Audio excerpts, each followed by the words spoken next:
अर्जुन अभी कालिया की बीवी सोनिका किससे मिलने जा रहा था कि उसे एक शोरूम के बाहर रश नज़र आया।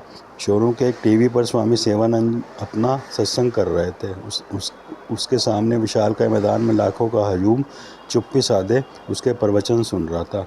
माता दिन का भेष बनाए अर्जुन को सत्संग ने नहीं चुकाया तो उसे चुकाया था उस दृश्य ने, जब प्रवचन करता सेवानंद यकायक हाँफने लगा था और फिर एकाएक ही अपना सत्संग बीच में रोककर मुंह खोलकर कोई दवा सी मुंह में स्प्रे करने लगा था। फिर मुंह में फुहार के बाद उसने 2 घड़ी लंबी गहरी सांसें ली, दवा अपने फेफड़ों तक पहुंचाई और प्रवचन पुनः शुरू किया।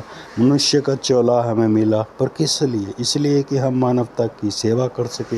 ये मरेगा, ये सेवानंद आज मरेगा। एकाएक माता दिन चिंगाड़ता दुकानदार की तरफ पलटा। कहाँ है स्वामी जी का आश्रम? सर नीचे इनके आश्रम का पता और फ़ोन नंबर आ रहा है नज़र टीवी पे, वो देखिए। माता दिन उर्फ अर्जुन की निगाहें पुनः टीवी पर जा टिकी। आसन पर प्रवचन देते सेवानंद के नीचे ही उसके सेवा आश्रम का विज्ञापन एक दौड़ती पट्टी के रूप में नज़र आ रहा था। साथ ही फ़ोन नंबर भी दिए गए थे। माता दिन अर्थात अर्जुन ने यकाएक काउंटर पर पड़ा फ़ोन अपनी तरफ घसीटा और सेवा आश्रम का एक नंबर मिलाने लगा। वो नहीं जानता कि शोरूम वालों की गवाही उसे ही फंसाएगी। लाइन मिलने पर दूसरी तरफ घंटी बजी, पर रिसीवर किसी ने ना उठाया। उसने टीवी पर नज़र आते 2 और नंबर ट्राई किए, पर वहाँ भी घंटी बजी, रिसीवर किसी ने ना उठाया। कोई हाय हेलो ना हुई। ओ गॉड, मन ही मन राजानगर का पता नोट करता अर्जुन बाहर आया। उसने तत्काल सड़क पर खड़ी अपनी बाइक उठाई, जो किसी भले मानस ने उठाकर खड़ी कर दी थी। घुर्र की आवाज़ गूंजी और बाइक ये जा और वो जा। कालिया जरूर राजानगर ही गया होगा। ये सत्संग तो बहुत पहले की रिकॉर्डिंग होगी। हे प्रभु बचाए स्वामी को, इसके प्रवचनों से दुनिया में नई चेतना से ला दी है।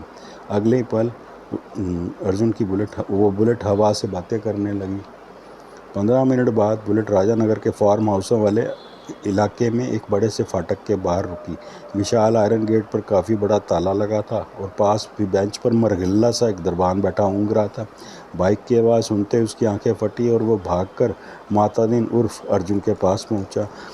तब तक माता दिन अपनी बाइक से उतरकर उसे स्टैंड पर लगा रहा था। स्वामी जी कहाँ हैं? माता दिन सीधा मुद्दे पर आया। साहब जी बोले तो दरबान दाएं बाएं गर्दन हिलाता बोला, स्वामी जी 1-2 दिन के लिए बाहर गए हैं, शमाल खा, वो जो हरियाणा में है ना, कब आएंगे? साहब जी बोले तो 3-4 दिन में वापिस आ जाएंगे। सत्संग चल रहा है ना उधर, सत्संग प्रवचन। अर्जुन ने एक नज़र उस मारिया से दरबान को देखा, जो हर बात में बोले तो के साथ साथ गिनती भी गिनता था। नाम क्या है तुम्हारा? साहब जी बोले तो 5-6 नाम है, पर आपको एक ही बताएंगा, थापा, शेर जंग वीर बहादुर थापा। उन्होंने सिंपल नाम भी बताया और अपने नामों का पंचांग भी पढ़ा। कोई काम की बात भी करता है या 1 2 3 4 ही आता है? पूछो साहब जी, पूछो साहब। आप जो बोला मैं सच्ची सच्ची जवाब दिया। बोले तो और क्या पूछने का? मैं 7 मिनट जवाब आसानी से दे सकता हूँ। बाप कितने हैं तेरे?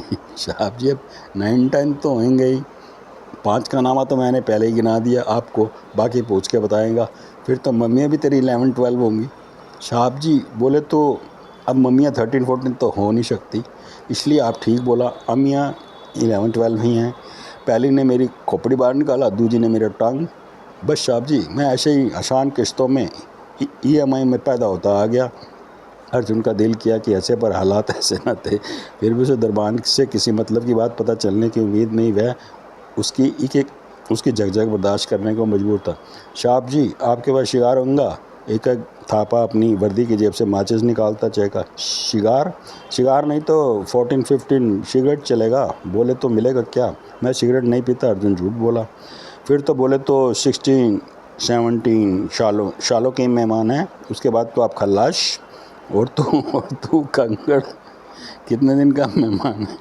मैं बोले तो 18-19 ईयर्स ज़रूर जिएगा, जब तक स्वामी शिवानंद मर नहीं जाएगा, मैं तब तक ज़रूर जिएगा। क्या? अर्जुन का मुंह हक बका कर खुला। तू चाहता है कि शिवानंद मर जाए?